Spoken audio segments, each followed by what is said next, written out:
Hello, everyone. Welcome to Creeping In, a podcast where we cover true crime, horrors, and the mysterious. I'm your host, Marissa Stevens, and I'm so excited to bring you our first episode today. So I just want to say thank you so much for giving this show a try. Now, let's head down the path of today's stories. Something I always find myself immersed in on shows that I listen to regularly are Reddit user stories. There's something just unsettling about listening to someone's firsthand experience, especially when it's something that they either can't explain or just are really freaked out by. Today, I have picked out for you 3 different stories, the last of which really takes you on quite the ride. It entails an experience that lasts over several years, and I thought it was just super creepy. So let's get into it.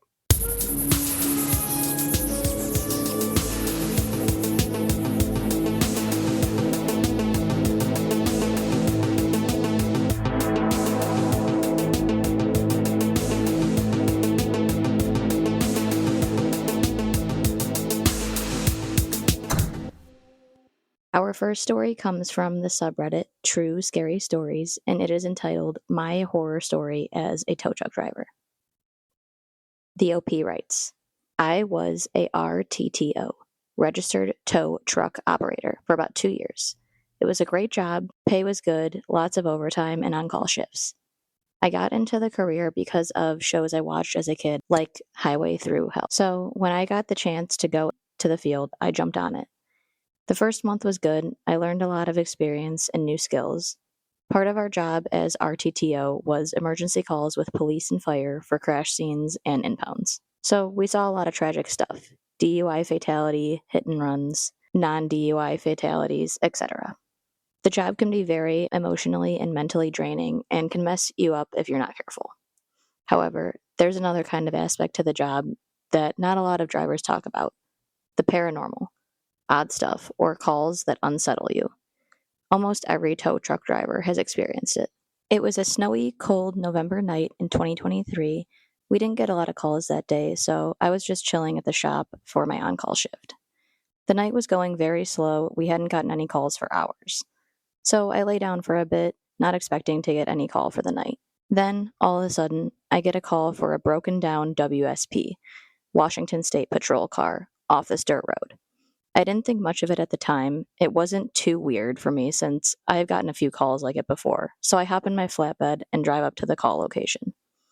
The directions took me a good 30-ish minutes outside the city to the mountains on I-90. By the time I get off the freeway, it was super foggy and hard for me to see, so I took it slow and easy to be safe. I keep driving up the now dirt mountain road, and then I start thinking to myself that this is a really odd road for a WSP to be on, since they usually stay on the interstates and state highways. I didn't think much of it when I first got the call because staters and sheriffs do occasionally go out on the more remote roads, but the road I was going on was an unpaved dirt logging road. There was nothing out here, just an old logging road and trees. I try to rationalize it to myself that maybe the cop was just out here for an abandoned car, which would explain why he is all the way out here, since cars do get left and abandoned out here often. So I shrug it off and continue my way up the road. Finally, I get to the location and stop the truck dead in its tracks and just sit there for a minute. What the hell, I think to myself. The WSP car was parked out on this mountain road with all its doors open and no lights on, with no officers in sight. It was so foggy I really could only see the car, but it was clear to me that no one was in sight. I very heavily contemplated just turning around and going back. But I eventually decided to hop out and inspect the car and look for the officer, since he could have been injured after all. So I hopped out of the truck and grabbed my AR with my sidearm holstered, since I had no idea what I was about to walk into. I walked up to the car very cautiously. Just because I had my guns on did not make the situation feel any better nor safer. I first check out the driver's seat, then the passenger seat. Odd, I think to myself, that nothing is missing. It was like everything was frozen in time. At this point, I'm starting to get a strange feeling, like something is off. When I look up into the trunk of the car and notice the AR is missing, I immediately freeze up and look around. As I'm looking around, that's when I notice the forest was dead quiet. No wind, no nothing. I have seen a lot of messed up stuff, dead bodies, entire families killed in one accident, etc. but I was completely unnerved. Something inside of me was telling me to get the hell out of there. I managed to gather the composure to do a walk around one more time just to make sure I didn't miss anything. Then I called my dispatcher just to make sure I had the right location and information, and sure enough, everything was correct. At that point, I was ready to get the hell out of there as fast as possible. Right before I turned the truck around, I yelled out just to see if I'd get a response, but nothing but dead silence came back. Something is deeply wrong with this, I said to myself, and booked it out of there. The whole drive back, I had this sick feeling like I stumbled across something I was absolutely not supposed to see, or if I was even supposed to be there. I keep thinking why the cop was all the way out there, why he left the car, or why all the doors were wide open, or if it was a cop in the first place, more or less why only the AR was missing when thousands of dollars worth of equipment was in that car. Once I got back to the shop, I called the police dispatcher that gave us the call. Since I knew her, I was hoping I could give some answers, but no, she said the exact same thing as me, that a WSP car was broken down and just needed a tow. I never told my supervisor or anyone else out of the fear that they wouldn't believe me. I mean, I wouldn't if I were them. I never heard of anything about a missing cop after that. Nothing on the news, just nothing. It still creeps me out to this day thinking about it. Another user asked in the comments if this officer was ever found, to which the OP replies, not to my knowledge. So, I thought this was so creepy and pretty unnerving if you think about it. I can't imagine what I would be thinking if I was the driver that pulled up on this situation. And whenever you get that pit in your stomach, those feelings of, I gotta get out of here, you should always trust your gut. For our next story, this comes from the paranormal subreddit, and the title of the post is, I'm terrified to live in my own house. This user writes, my house is about 94 years old. I moved in with my spouse about a year ago, and our experiences have terrified me in my own home. Right when we first moved in, odd things started to happen. But we chalked it up to it being an old house and us adjusting. There would be weird knocks around the house, temperature changes, everything that can be easily explained away. But over the past year, things have gone entirely downhill. There have been instances where I wake up in the middle of the night, sweating beyond belief. It's literally hot as a furnace, and it feels like my skin is peeling off. My partner has experienced this also. Just as much, it often gets freezing in the house, even on a sunny, hot day. So much so that we see breath when we exhale. There are loud sounds that occur, but we have never been able to find the source. Water in the sinks will be turned on and off. You have to turn the knob to do that, and neither of us did. And it reeks in the house. It'll smell like mold or rot or fire, and then the odor will just vanish just as quickly as it started. We have had specialists over the years look at everything, even multiple times. Mold inspectors, electricians, plumbers, HVAC technicians, everyone. All of them have reported that there is nothing wrong. Everything is up to code, and there are no problems. There was one day back in August when I was home alone cleaning the house, and I heard my partner's voice yell a "hey" at me from upstairs. I thought I was hearing things, but I heard it again. Then again. I was confused, so I headed upstairs to see what the sound was. Maybe I had misheard or something. But the second I got upstairs, I heard the same yell from downstairs. Not only that, but it started to call my name specifically. The calling out continued and loud bangs started to sound, like someone was throwing stuff around, but no matter where I went in the house, they sounded just as loud. I was so disturbed and practically hysterical by the time my spouse returned home. Not only that, but I swear whatever this is trying to harm us. I have been laying in bed when I suddenly feel as though I am being choked. I feel something around my neck, tightening and cutting off my breathing. I have no respiratory issues, and I have been to the doctor. Both my spouse and I have felt as if we've been hit or scratched or punched, despite nothing being there. There's loads more where that came from. I feel frightened, and whatever it is feels ill intentioned to me. I am scared to be alone in my home, and I can barely sleep. All of my life, I have been a skeptic, but I just don't know how to handle this anymore, or if I should try to do anything. I am happy that I can confidently say that my house does not have any ghosts or ghostly presence. I've definitely had feelings specifically with the house I grew up in a specific room. There's just an energy that you can feel when, something has a little haunting going on. And when I would go into this room in my old house, it always was freezing cold, and I always felt like I was being watched. I had brought it up to my mom not that long ago, and she said the room made her feel pretty uneasy as well. Thankfully, I never had anything call out to me like this because I think I would actually be running for the hills. So now, for our final story, and in my opinion, the most disturbing that really got me. This is from our first subreddit, True Scary Stories. I want to preface this by saying the last line in this post says that the OP used Google Translate for this story and to excuse any mistakes, so just keep that in mind while I relay this one to you guys. Okay, the OP writes, My paranormal testimony. So let me warn you right away, this testimony is extremely long. Ever since I was 10, I've experienced strange paranormal events in my old family house and during trips. Apparitions, objects disappearing, voices, sleep paralysis with terrifying visions, and even seeing auras. I'm 17 now, and it keeps intensifying. I don't know how to handle it anymore, and I'm looking for advice. It all started a few years ago when I was in the 5th grade. I went through a trauma when my grandmother was suffering from depression during her divorce with my grandfather. She was not doing well and was watching a lot of dark, morbid things. During a vacation at her house, when I was alone with her, she forced me to watch paranormal videos with her. Since that day, I have had visions of that footage. I was never able to sleep the same way again. When I got back home, I slept with the lights on for over 3 months, and I started seeing a little boy near my bedroom door, a few meters away from my bed. It was just a dark shadow, but I often say, I saw and I just knew. I knew he was harmless, so I eventually stopped worrying. For context, I live in a house that's nearly 165 years old, and I am the only one in my family who has kept some of its old furniture, like the 2 large wardrobes around my bed, as well as a beautiful mirror with its vanity, though my mother has always refused to hang it up. Needless to say, this house has seen a lot of people come and go, and there have even been births in my brother's room and deaths in mine.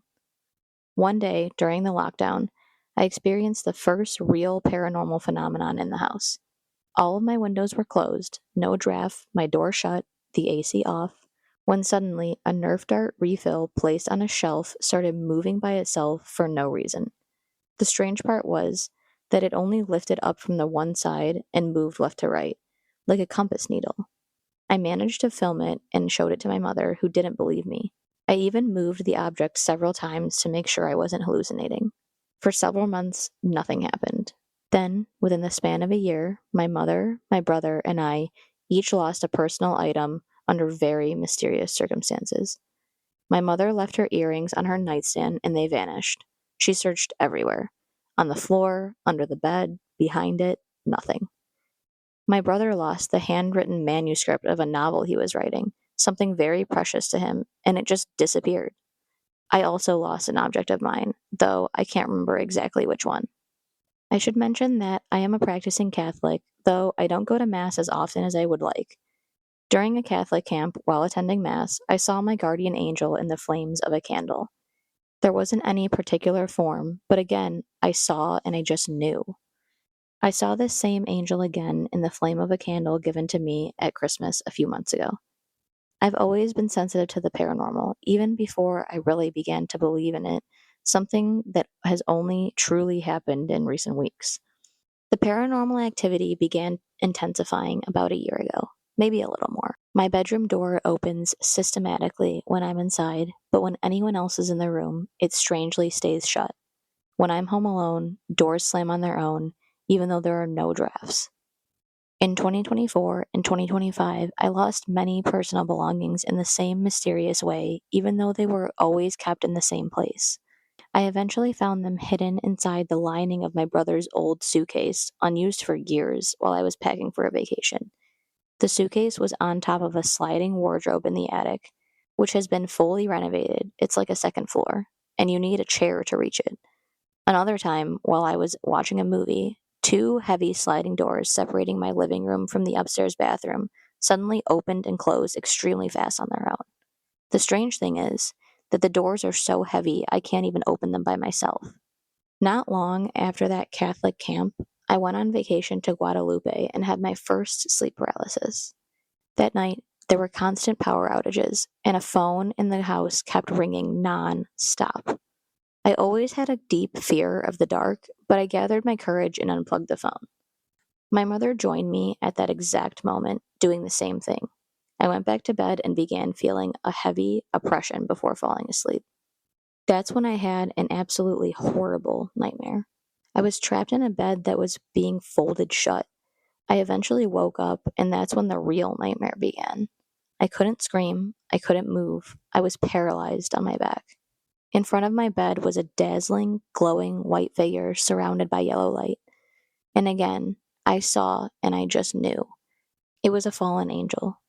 Who exactly? I have no idea. But that night, I came closer to pure terror than I ever have in my life. The angel advanced towards me, moved to my left, and headed for the entrance of my mosquito net. That's when I woke up a second time. For the first time ever, my mother actually believed me. Later, we went on a family retreat to Pere-la-Monial with the Emmanuel community. We stayed in a shabby, overpriced hotel.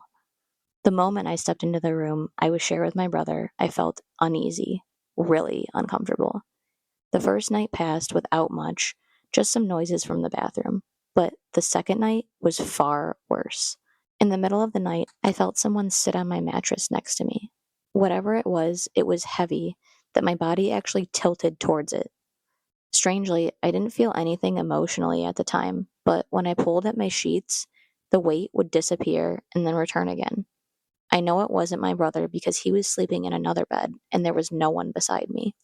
The next day, I went to see a priest giving a lecture on occultism. I didn't know it at the time, but what he said would awaken a flood of memories.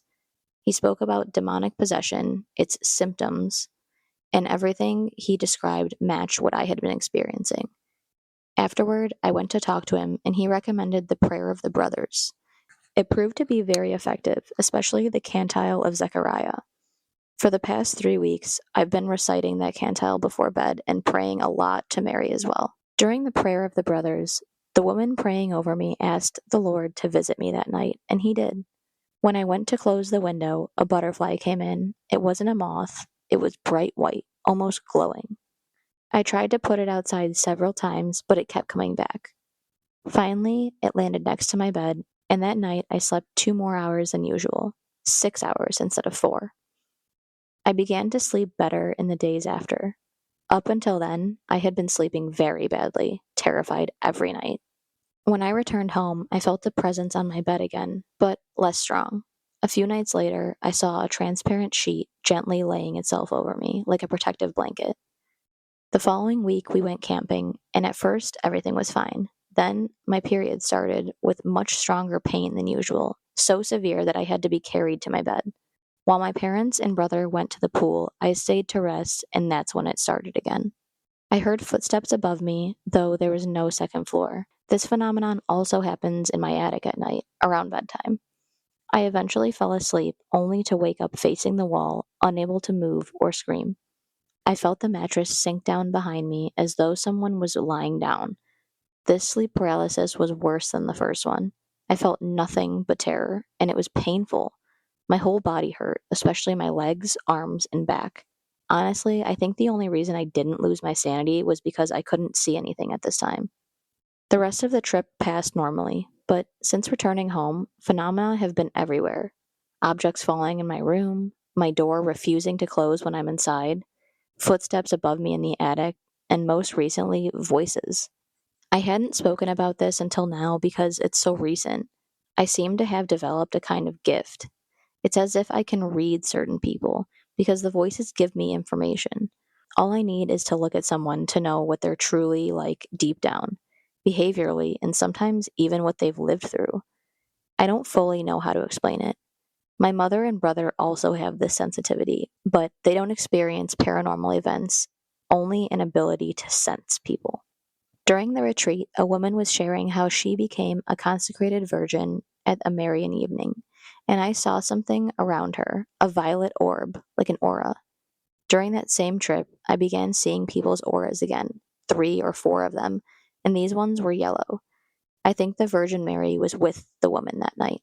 These phenomena began when I was 10. I'm 17 now, and I'm becoming more and more sensitive. I just know that when I was younger, I must have left a door open, and something must have entered. Maybe it wants to take hold of me.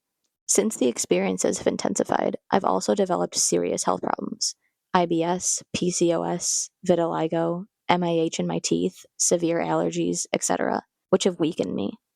So these are my paranormal stories.